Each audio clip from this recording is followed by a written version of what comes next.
Hello and welcome to this Monday edition of the World Report. I'm Arjun Samar Mahindran. Let's take a look at what's making headlines around the world. India's visiting Foreign Secretary Vikram Misri has held talks with Chinese Foreign Minister Wang Yi on Monday in Beijing. Wang said China and India, in fact, should seize the opportunity to meet each other halfway, explore more substantive measures, and commit themselves to mutual understanding, mutual support, and mutual achievement, rather than mutual suspicion, alienation, and mutual depletion. In a significant shift in US-Colombia relations, the White House announced that President Donald Trump will suspend previously threatened tariffs and sanctions against Colombia. Now, this comes after Colombia agreed to accept deported migrants from the US. US Press Secretary Caroline Leavitt confirmed that Colombia had agreed to President Trump's terms, including the unconditional acceptance of illegal immigrants returned from the US. Initially, however, Trump had planned to impose 25% tariffs on Colombian goods and issue travel bans on officials after Colombia refused to allow US deportation flights to land. However, the country has now agreed to in fact facilitate the return of citizens, including offering a presidential plane to ensure the humane treatment of the deportees. Hamas has announced it will release 6 hostages this week. Among the hostages to be freed is Arbil Yehud, a civilian whose case has been at the center of a diplomatic standoff that has in fact delayed the return of Gazans to northern areas. Over the weekend, Hamas released 4 Israeli soldiers but withheld Yehud, prompting Israel to accuse the group of breaching the terms of the ceasefire deal. Under the agreement, the militant group was expected to release civilians first in the exchange for Palestinian prisoners. The Israeli army has killed at least 22 people in southern Lebanon on the day its forces were due to withdraw under the ceasefire deal. Now, this is according to health officials, the Gaza health officials. In a statement, Lebanon's Ministry of Public Health said on Sunday that at least 124 people were also wounded as the Israeli army opened fire and people tried to return to their homes. Palestinians waited for their cars early on Monday to cross into northern Gaza for the first time in more than 15 months. This as hundreds also crossed over by foot. A long line of vehicles carrying the few belongings families still have with them were seen along the Salah ad-Din street in South Wadi, Gaza. Now, thousands of Palestinians headed north after waiting for days to cross. The opening was delayed for 2 days over a dispute between Hamas and Israel, which said the militant group had changed, in fact, the order of the hostages it released in exchange for hundreds of Palestinian prisoners. Rwanda-backed rebels claim they have captured Eastern Democratic Republic of Congo's largest city, Goma, as United Nations described a quote-unquote mass panic among its 2 million people, and Congo's government say the rebel advance was a declaration of war. Footage filmed late on Sunday showed flashes of light in the night sky as well as the sound of gunfire. The M23 rebels announced the city's capture in a statement minutes before the 48-hour deadline expired that had been imposed by the group for the Congolese army, in fact, to surrender all their weapons. South Korean President Yoon Suk-yeol was indicted on insurrection allegations. It's the first time a sitting president has in fact faced criminal charges in the country. Yoon had been under investigation and detained, in fact, over his botched December attempt to impose martial law, plunging the country into political chaos. He has been suspended from office while a court, in fact, mulls whether to remove him permanently.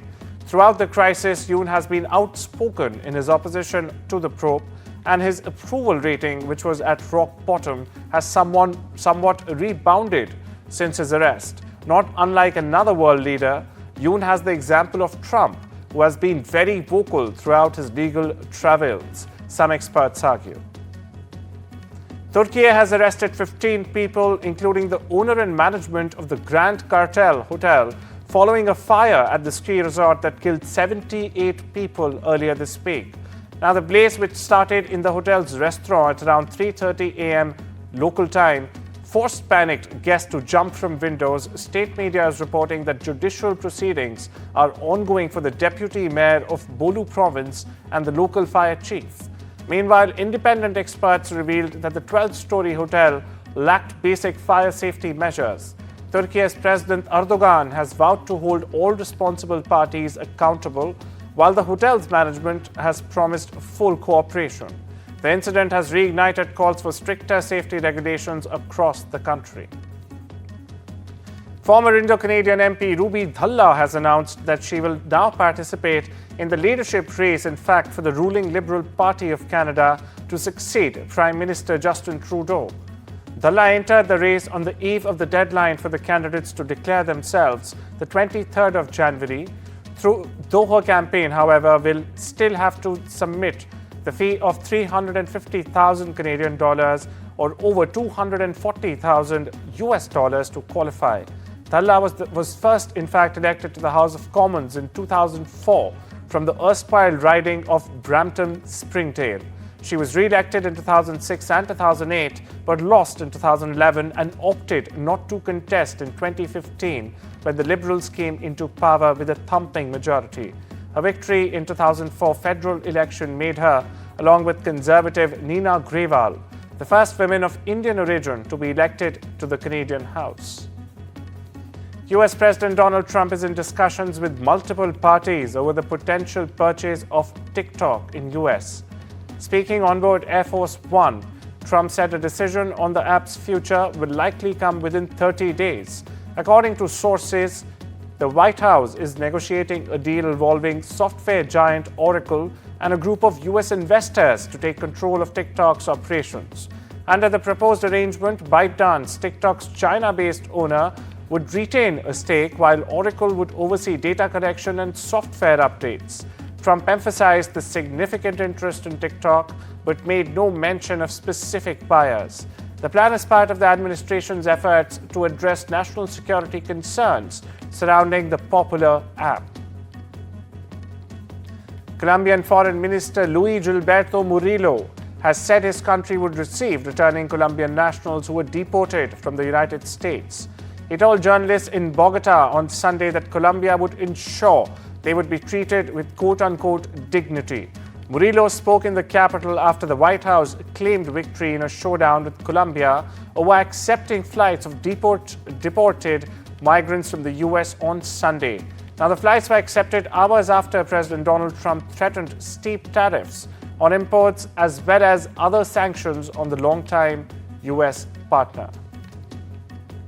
Meanwhile, Elon Musk has asked a Texas federal judge to dismiss a class action lawsuit accusing him of defrauding voters with a $1 million a day giveaway. The plaintiffs claim Musk and his Political Action Committee, or the America PAC, misled voters into signing a petition in support of the US Constitution. Musk argued that participants were told they could earn the $1 million by becoming America PAC spokespeople rather than winning it randomly. He insisted that the giveaway did not qualify as a lottery under Texas law.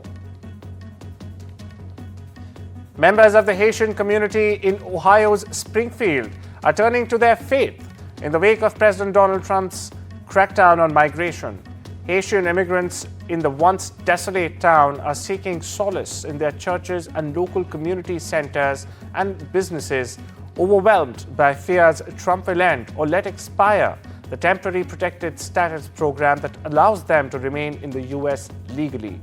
Thousands of temporary Haitian migrants have legally landed in Springfield in recent years under the TPS program, as a long-standing unrest in the home country has given way to violent gang ruling the streets. The U.S. Drug Enforcement Administration, or the DEA, has released images and videos on Sunday of an immigration enforcement operation at a Colorado nightclub outside Denver, where 50 people were taken into custody. The early morning raid Sunday was a part of a ramped-up deportation action promised by U.S. President Donald Trump.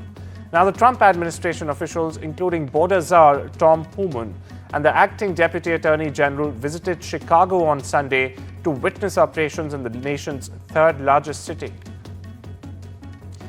The presidential election in Belarus ended on Sunday with polling stations closing at 8 p.m. local time. According to the Central Election Commission of the country, the turnout by 8 p.m. local time was 85.7%. Belarus's President Alexander Lukashenko is all but certain to extend his more than 3 decades in power in Sunday's election. The 70-year-old strongman is poised to win a 7th 5-year term after a campaign in which 4 token challengers all have in fact praised his rule. Lukashenko has been in power since 1994 and has ruled the country of 9 million people with an iron fist.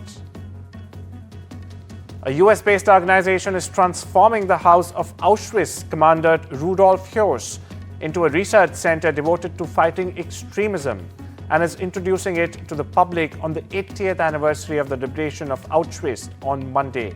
Now, the house, which belonged to a Polish family before Nazi Germany's invasion of Poland, lies next to the site of the former death camp, now the Auschwitz-Birkenau State Museum. My dream, and those of our colleagues, is that every visitor, every fellow, every academic that comes here takes action to fight extremism and anti-Semitism wherever they come from. The dazzling display of molten iron fireworks, a traditional Chinese folk art preserved as a national intangible cultural heritage, has been staged in Yuyao City, East China's Xinjiang province, to celebrate the upcoming Chinese New Year. Now, the iron flower beating is a folk art performance of throwing molten iron to create sparkling streaks of light. Sparks rain down as performers sprayed molten iron to simulate fireworks, bringing festive magic ahead of the festival. 6 planets, Venus, Mars, Jupiter, Saturn, Uranus, and Neptune, were spotted in the night skies over Italy in a planetary alignment Sunday evening, seen up close through real-time images shared by the Virtual Telescope project from their remotely controlled robotic telescopes. The great distances between the planets meant they were not visible together in a single image, but they could be located individually, however, and in smaller groups. The astronomical link-up is fairly common and can happen at least every year, depending on the number of planets. A similar parade took place last June, but only 2 planets could be seen without any special equipment.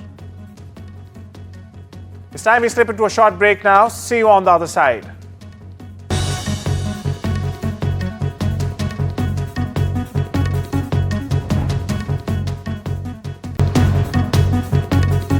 Welcome back. You're watching The World Report on NDTV.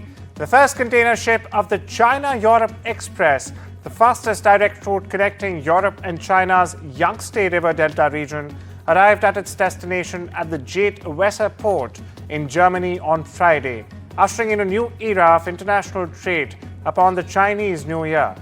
The Kawa Ningbo cargo ship, departing from the Ningbo Sushan port in East China's Xinjiang province and carrying over 1,700 containers of lithium batteries and other high-tech value goods, completed its non-stop voyage in 26 days, well below the shipment time of 45 days in the past.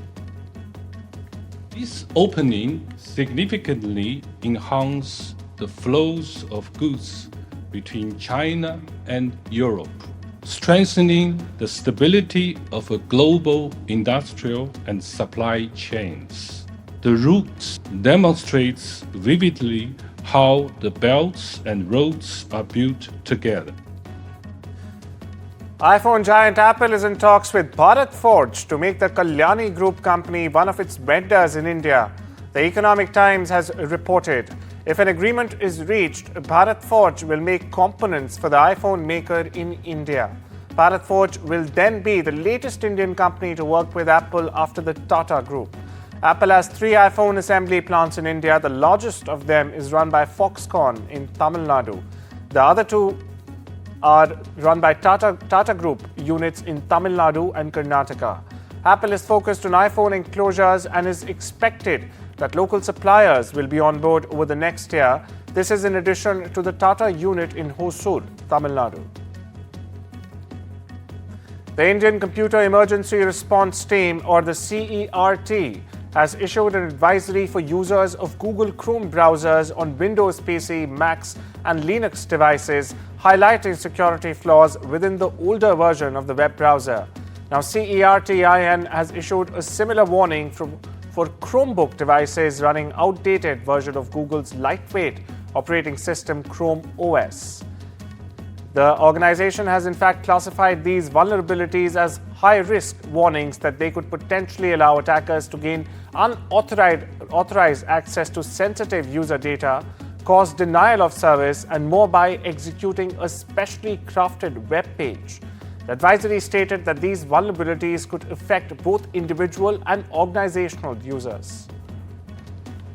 Harbin's newly renovated and upgraded Hawaii Hotel is ready to open on Monday to welcome athletes and officials for the 9th Asian Winter Games. Now, the games, scheduled to be held between the 7th and the 14th of February, marks China's first major international ice and snow event after the 2022 Beijing Winter Olympics. The upcoming event is set to be the biggest edition of the regional ice and show sports extravaganza to date, with over 1,200 athletes from 34 countries and regions across Asia registering to compete. The Hawaii Hotel, located in the same complex as the main media center and the venues for the opening and closing ceremonies, will serve as the athletes' village for the ice sports competitions. English soccer's match officials' body say police are investigating abhorrent attacks aimed at Premier League referee Michael Oliver and his family following the match between Wolverhampton and Arsenal. Oliver was the referee for Saturday's game at the Molineux, which Arsenal won 1-0 after both teams had a man sent off. Professional Game Match Officials Limited, the body responsible for referees in English soccer, said Sunday it is appalled by the threats and abuse directed at Oliver following the game. Actor and producer Jennifer Lopez premiered her upcoming musical drama Kiss of the Spider-Woman at the Sundance Film Festival on Sunday. Now, Lopez, who stars in and executive produced the film, said it's a big difference when you have your studio money behind you compared to working on films with a smaller budget. This is a passion project and you're scraping every dime together and you're cutting scenes because you don't have the money to shoot them, she said. Now, the film, which was directed by Bill Condon, is an adaptation of the 1976 novel of the same name. There's a big difference when you have like studio money behind you and then you're just like trudging along and like, you know, this is a passion project and you're scraping every dime together and you're cutting scenes because you don't have the money to shoot them and, you know, all kinds of things like that. And it's like, no, we have to, what are we going to do? Who are we going to call? You know, it's like that type of thing. Well, that's all we have for you today. Take care and have a wonderful day.